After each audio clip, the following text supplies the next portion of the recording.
Hello, my name is Nurse Pauline RN. Today we are on part 2 of amnestic disorders. Today we're going to be talking about UTI, urinary tract infection, vascular dementia, and we will be talking about irreversible dementia, primary dementia. Before we get started, please hit the like button, please subscribe, and please share this video. All my question and answers are taken from RN Nursing NCLEX examinations. My first question: an 80-year-old patient experiencing dysuria, frequent urination, client combative, seeing things that others do not see. Which nursing diagnosis reflects this problem?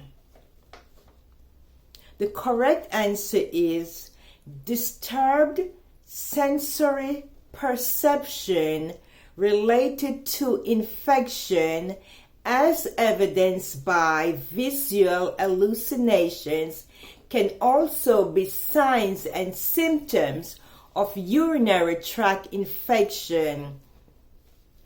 Combative elderly patients with visual hallucinations could be caused by septicemia secondary to urinary tract infection.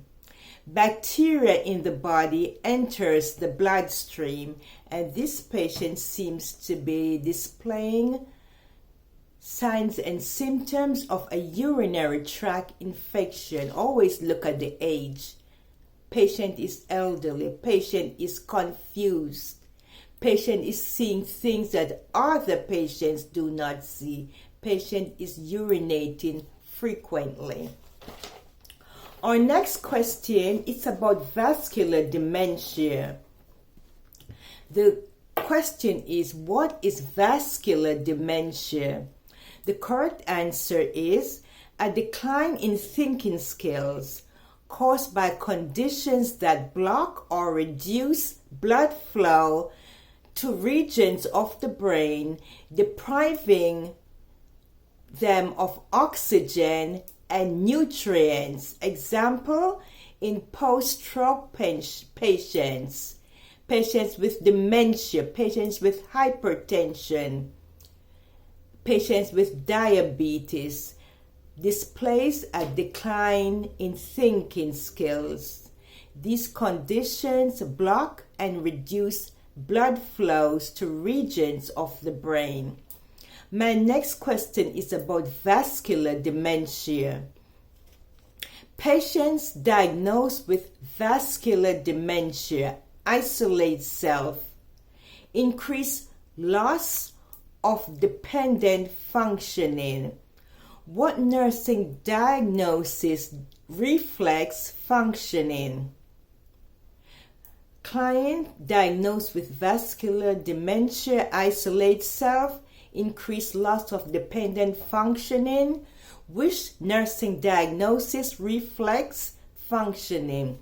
Correct answer: nursing diagnosis: low self-esteem related to loss of independence and functioning, as evidenced by social isolation. My next question is about irreversible dementia. What is irreversible dementia? We have been talking about reversible dementia. Now we're talking about, for the first time, irreversible dementia. Question: what is irreversible dementia? The correct answer: pseudo-dementia is reversible, but reversible dementia, irreversible dementia, is called non-pseudo-dementia.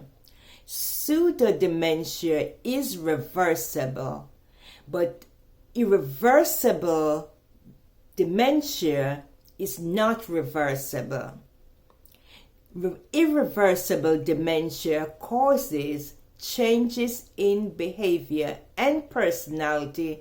Example, Alzheimer's disease.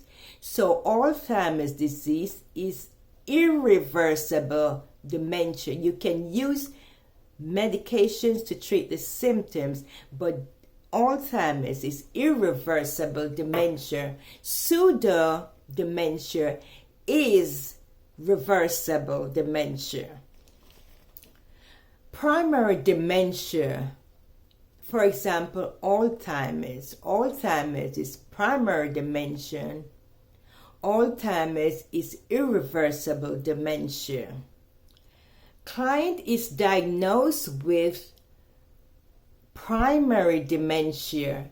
Nursing diagnosis is altered thought process related to disorientation and confusion. Which nursing intervention should be implemented first? The question is first. The correct answer is assess. We always assess first.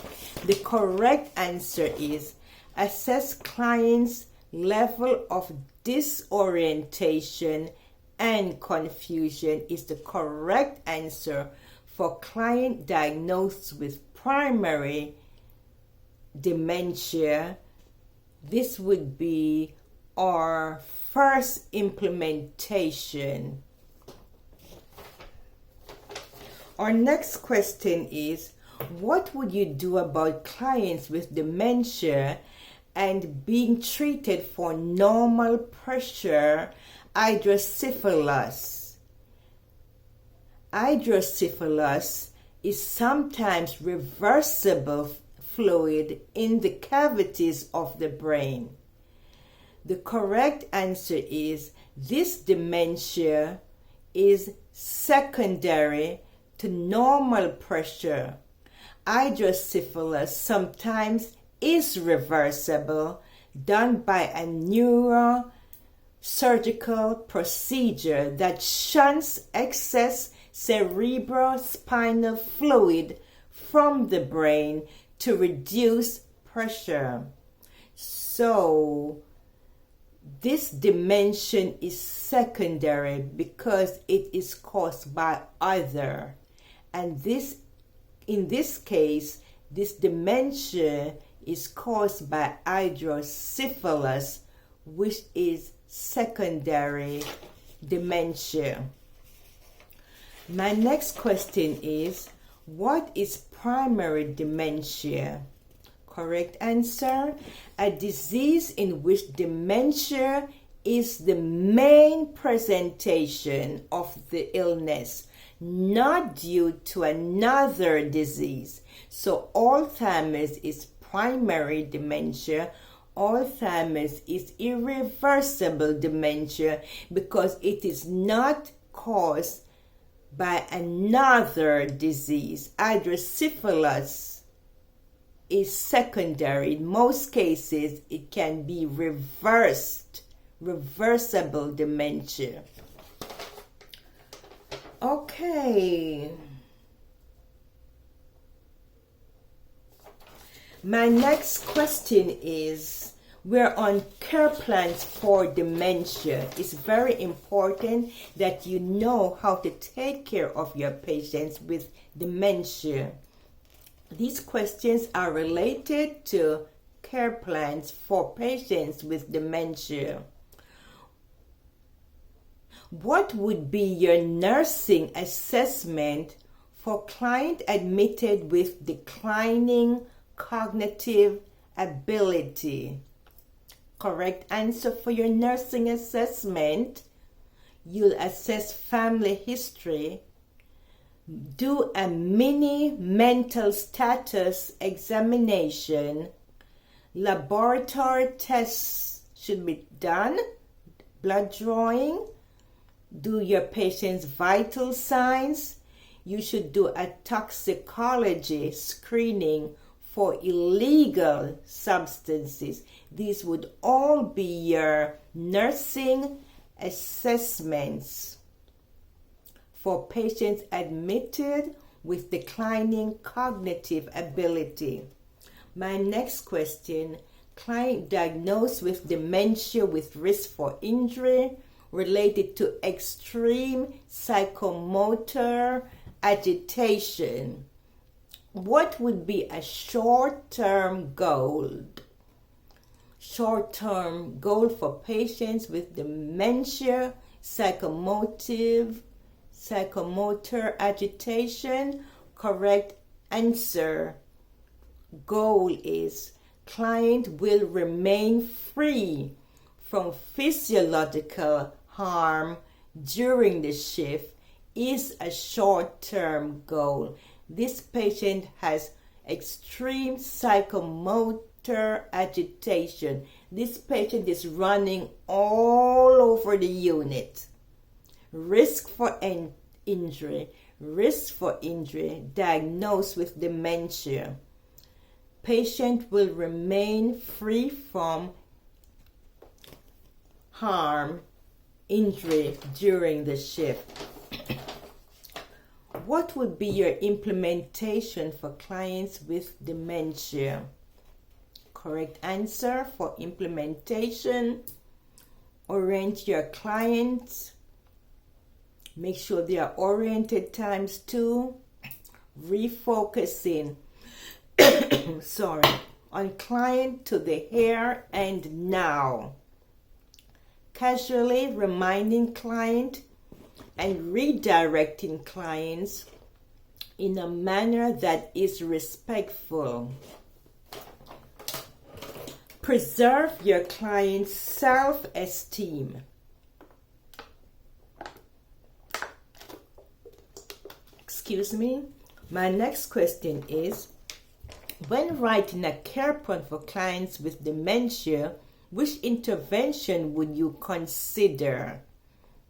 Correct answer for your care plan, patients with dementia, intervention, correct answer, reinforce speech with nonverbal techniques by pointing to, touching items, place visible large clock or calendars in patient's room would be your interventions for patients with dementia.